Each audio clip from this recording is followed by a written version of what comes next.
नमस्कार। प्रस्तुत है आज का चिंतन। प्राकृतिक संसाधनों में जल का स्थान काफ़ी महत्वपूर्ण है। जीवन को समर्थ, सशक्त एवं रोग मुक्त बनाने हेतु जल की भूमिका अनूठी थी, है एवं भविष्य में भी रहेगी। सिंधु से जल का वाष्पीकरण होना, ऊंचे पहाड़ों में बर्फ रूप में जमा होना, कुछ अंश बारिश के रूप में भू को सींचना और तर करना, उसके पश्चात सरिताओं द्वारा प्रवाहित होते हुए विभिन्न क्षेत्रों की आवश्यकताओं की पूर्ति करना तथा अंत में सिंधु में पुनः विलीन हो जाना, यही नैसर्गिक प्राकृतिक व्यवस्था है। विगत कुछ समय से वैज्ञानिक अनुसंधानों के फलस्वरूप जल का एक विशेष हिस्सा कल कारखानों की विभिन्न क्रियाकलापों में उपयोगी सिद्ध हुआ है। जल के प्रयोग से विभिन्न प्रकार की उपयोगी वस्तुओं का निर्माण किया जाता है, किंतु कारखानों में उत्सर्जित गंदगी को जल के द्वारा द्रवीभूत कर सरिताओं में छोड़ दिया जाता है। आज तो भारतवर्ष में कल कारखाने नदियों के किनारे ही स्थापित किए गए हैं एवं पूर्ण गंदगी जल में घोलकर उस मिश्रण को नदी में बिना चिंतन किए मिला दिया जाता है। कुछ सीमा तक उस गंदगी को नदियों एवं उनके जीव जंतु स्वीकार कर लेते हैं, किंतु आज तो प्रत्येक नदी इतनी प्रदूषित की जा चुकी है कि उसमें निवास करने वाले जीवों का जीना कठिन हो गया है। साथ ही मानव यदि उस जल का प्रयोग अपने दैनिक उपयोग में लेता है तो विभिन्न प्रकार की बीमारियों का शिकार हो जाता है। वैज्ञानिक शोध साक्षी हैं कि गंगा यमुना, जिनका जल दुर्लभ जड़ी बूटियों के मिश्रण से युक्त काफ़ी दूर तक निर्बाध यात्रा करते हुए उपयोग करने वालों को विशेष लाभ प्रदान करता है, किंतु अब पवित्रतम नदियों के जल में ऐसी विषाक्तता घुल चुकी है कि उस जल को छूने से भी संक्रमण का डर लगता है। यदि इस जल का बिना शुद्धिकरण किए सेवन किया जाए तो ऐसी ऐसी घातक बीमारियां होती हैं जिनका इलाज उपलब्ध नहीं है। शहरों में निवास करने वाले मनुष्य द्वारा भी जल का प्रयोग करने के उपरांत गंदगी युक्त जल को नालों के माध्यम से नदियों तक भेज दिया जाता है और यह सोचा जाता है कि नदी तो हमारी गंदगी को आत्मसात कर ही लेगी। ठीक वैसे जैसे धरती माता संपूर्ण गंदगी को अपने वक्षस्थल में धारण करते हुए उस गंदगी को उपजाऊ खाद बना डालती है तथा जल को शोधित कर पवित्र बनाकर अपने लाडले लालों को वापस करती रहती है। आंकड़े बतलाते हैं कि केवल गंगा नदी में अरबों लीटर गंदा पानी प्रतिदिन छोड़ा जाता है, जिसमें पीएच का 8.6 से ऊपर होता है।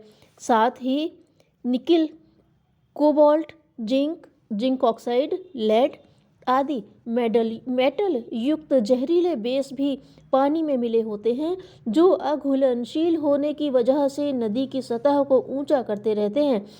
आज कई स्थानों में यमुना एवं गंगा नदी की सतहें काफ़ी ऊंची हो गई हैं, जिससे पानी का भराव बहुत कम हो गया है। पानी का भराव कम होने से पीने के पानी की समस्या जटिल होती जा रही है। जब बुद्धिमान मानव अपने रक्षक पोषक तत्व को जहरीला करने में लिप्त है, तब उसकी सजा भी उसे ही भोगनी पड़ेगी। भारत की प्रायः सभी नदियां प्रदूषित हो चुकी हैं कि जिसकी गिनती इंग्लैंड में बहने वाली टेम्स नदी, दक्षिण कोरिया की राजधानी सियोल से बहने वाली होज नदी, 23 अमेरिका शहरों से बहने वाली नदी चार्ल्स में होने लगी है। अन्य देश तो औद्योगिक प्रगति के साथ नैसर्गिक संसाधनों का शोधन, प्योरिफिकेशन करना नहीं भूले, इसलिए विषाक्तता को दूर करने की व्यवस्था बनाने में सफलता मिलती गई। हमारे देश में प्रथम तो ग्रामीण एवं सामान्य जनमानस को यह ज्ञान कराया जाना आवश्यक है कि पानी, वायु, जंगल, वनस्पतियां, भूमि, आकाश अति महत्वपूर्ण घटक हैं। इन्हें प्रदूषण से बचाना चाहिए।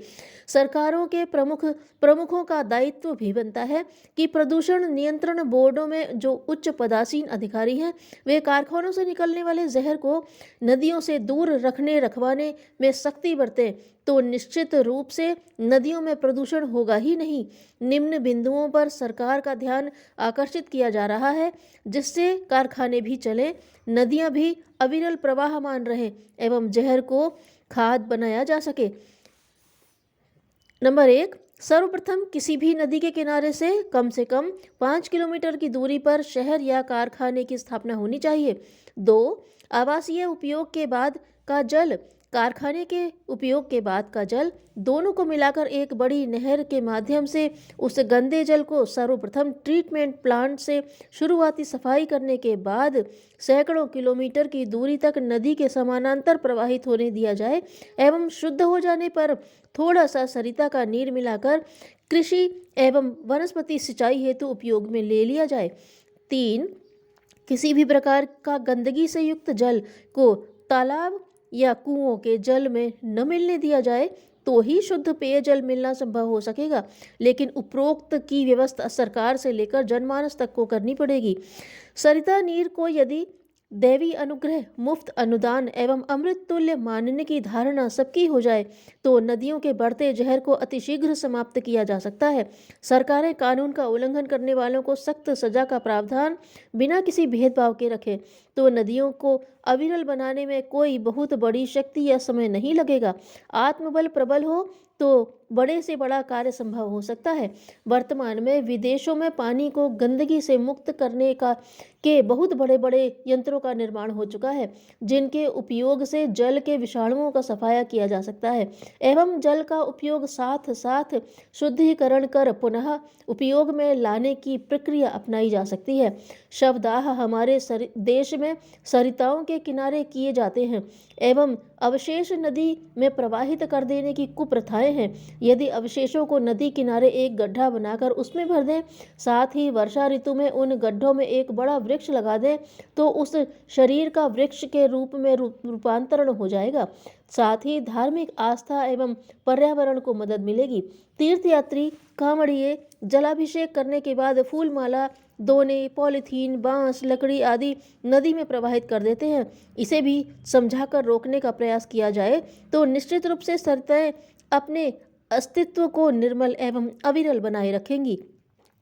जनता एवं जनता द्वारा चुनी सरकारें यदि संकल्प कर लें कि जीवनदायिनी सरिताओं को विषमुक्त करना है, तो 40-50 वर्षों से गंदगी ढो रही प्रायः सभी सरिताएं अपने प्राकृतिक रूप गुणों से पूर्ण होकर पुनः जीवों की सेवा कर सकती हैं।